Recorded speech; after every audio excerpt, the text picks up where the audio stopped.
Fala galera, eu sou o Matheus e neste vídeo eu vou fazer uma análise atualizada e detalhada do XPPR11 a pedido de uns inscritos, porque eles olharam essa queda de mais de 48% do XPPR11 e me perguntaram: será que isso aqui é uma oportunidade ou será que o XPPR11 é uma cilada? Veja que um ano atrás cada cota custava pouco mais de R$ 62 e agora R$ 32 apenas por cota, sendo que o fundo imobiliário atualmente está com bom dividend yield de 13,35%. Quanto ao seu patrimônio, quando a gente compara com o seu preço atualmente, temos aí um PVP de 0,43, ou seja, um desconto de aproximadamente 57%. Então temos um fundo imobiliário barato e que está pagando um bom dividendo. Não à toa, alguns inscritos pediram para fazer uma análise atualizada, e faz sentido, né? Porque até então temos um excelente fundo imobiliário, mas um fundo imobiliário não é somente dividendo e não é somente preço. A gente precisa olhar diversos dados para a gente saber se o fundo imobiliário está valendo a pena. E se você gosta de tipo de conteúdo que vai mais direto ao ponto, não se esqueça, se inscreva aqui no canal e ative o sininho. Vamos então a uma análise completa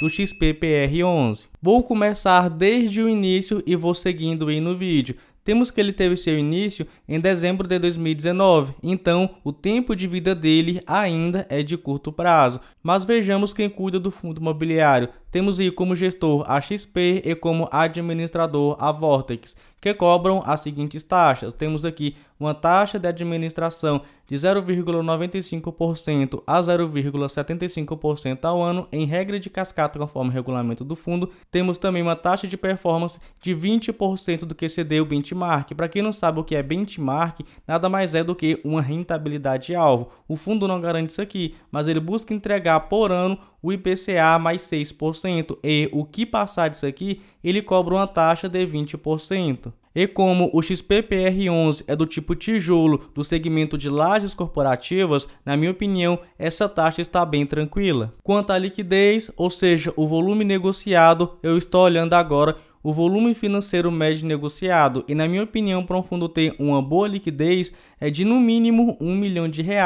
Mas perceba que no último ano ele vem diminuindo a sua liquidez. Isso quer dizer menos negociações. Então, na minha opinião, isso aqui agora é um ponto negativo.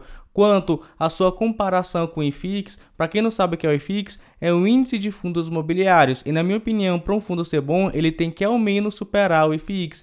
E veja que lá no início dele, ele sim superou o IFIX, ele sim superou o IFIX, depois veio pandemia, depois o fundo brigou para ficar acima do IFIX, mas não teve jeito, até porque o segmento de lajes corporativas até hoje está sofrendo muito. Então, ele vem permanecendo abaixo do IFIX, e isso logicamente é outro ponto negativo. Então, até agora temos o fundo imobiliário está barato e está pagando um bom dividend yield. Contudo, ele está perdendo para o IFIX e possui uma baixa liquidez. Vamos então entrar na carteira de investimento dele. Vejamos que 98% ele aloca em imóveis, afinal isso aqui é um fundo de tijolo. E repare que 100% dos contratos são típicos. Lembre-se disso aqui, porque lá no final eu vou utilizar esse dado para a gente fazer uma leve comparação.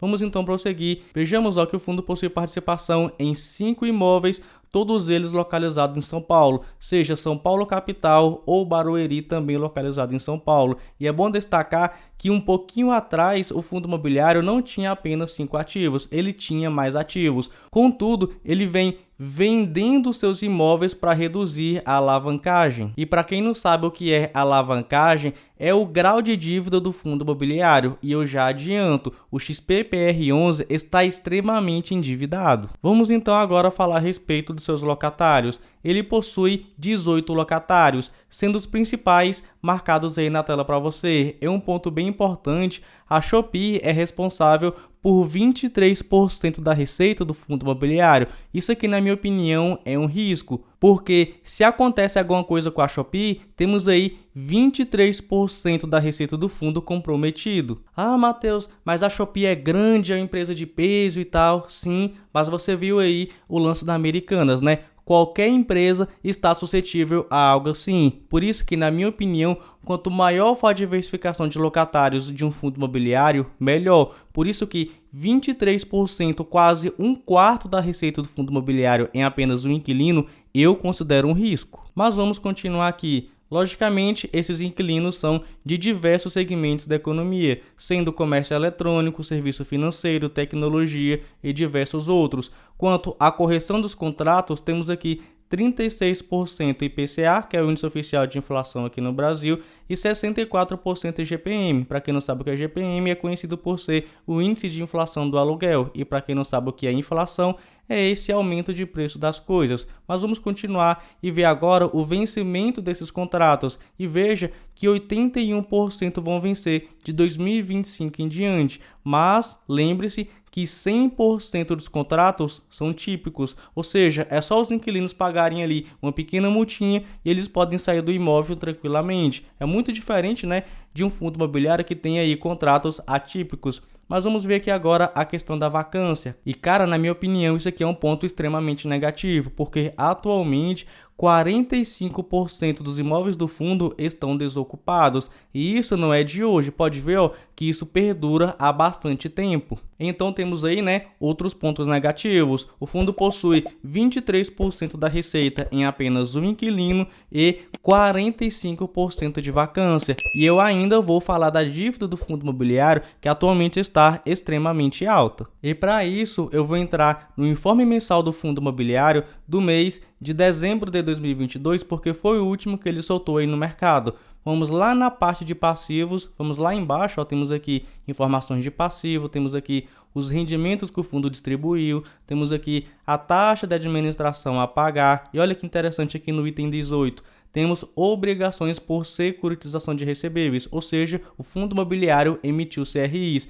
e para ele isso aqui é uma dívida de pouco mais de 392 milhões de reais. Eu sei, é um número extremamente alto, mas tem fundo imobiliário que tem isso aqui de dívida e para ele não é nada. Vamos ver se é o caso do XPPR11. Vou pegar aqui a calculadora e vou colocar 392 396 144,87 e vamos dividir pelo total de ativo que o fundo imobiliário possui. E aí a gente vê o grau de alavancagem. Vamos lá, temos aqui o item 1, ativo no valor de 1 bilhão e 7 milhões de reais. Então vamos pegar aquele número e vamos dividir por esse, 1 bilhão 7 milhões 465.331,99. Olha só, vou multiplicar aqui por 100 para a gente achar um percentual. Temos aqui 38,9% de alavancagem. E na minha opinião, para uma alavancagem ser tranquila, esse percentual aqui não pode ser superior a 20%, mas temos aí, né, quase o dobro de alavancagem. Então o fundo realmente está extremamente endividado. Isso aqui quer dizer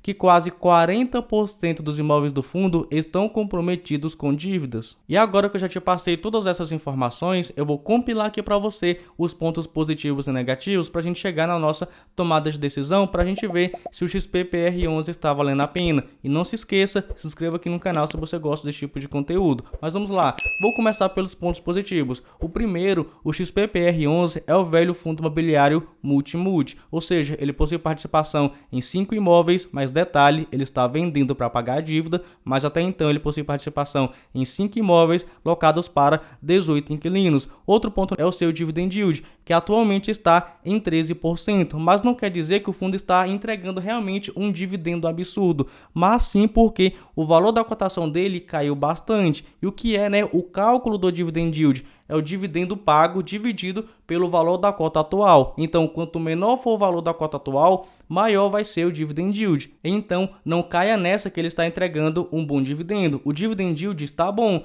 mas é porque a cotação caiu bastante. O outro ponto positivo é o seu preço. Quando a gente pega ele e divide pelo seu valor patrimonial, temos um desconto de 57%. Vamos para os pontos negativos. O primeiro ponto negativo é que atualmente ele está com baixa liquidez, ou seja, poucas negociações. Isso quer dizer que, se você quiser comprar ou vender cotas do fundo, pode ser que demore um pouco. O nosso segundo ponto negativo é que ele não vem superando o IFIX, mas não é só por causa do fundo imobiliário, né? Dos pontos negativos do fundo imobiliário. O setor de home office vem crescendo bastante e o setor de lajes corporativos vem sofrendo bastante. Mas vamos continuar para o nosso outro ponto negativo, que é essa alavancagem. Cara, quando a gente pega a dívida do fundo imobiliário e divide pelo total de ativo que ele possui, temos aí uma alavancagem superior a 38%, quase o dobro do que, na minha opinião, é o máximo, né, de 20%. Então temos aí uma alavancagem extremamente alta, né, uma dívida extremamente alta. Isso se agrava porque 100% dos contratos são típicos. Falei para você gravar essa informação que a gente ia usar. 100% dos contratos são típicos, ou seja, se os inquilinos quiserem sair, eles pagam ali uma pequena multinha e podem sair tranquilamente. E outro agravante é essa vacância de 45%, fora o risco de 23% da receita estar vindo apenas de uma empresa. E bem, depois de todas essas informações, eu vou dar a minha opinião, lembrando que é a minha opinião e de forma alguma é recomendação de investimento. E quando eu levanto aí os pontos positivos e negativos, na minha opinião, o XPPR11 não vale a pena. E no primeiro vídeo que eu gravei a respeito desse fundo imobiliário, foi mais de um ano atrás, eu já falava que ele não valia a pena. Então, quem naquela época comprou, viu aí as suas cotações caírem mais de 40%. Então, fique esperto, se inscreva aqui no canal e ative o sininho para você não perder mais nenhum vídeo relacionado a fundos imobiliários. É isso, fico por aqui e nos vemos no próximo vídeo.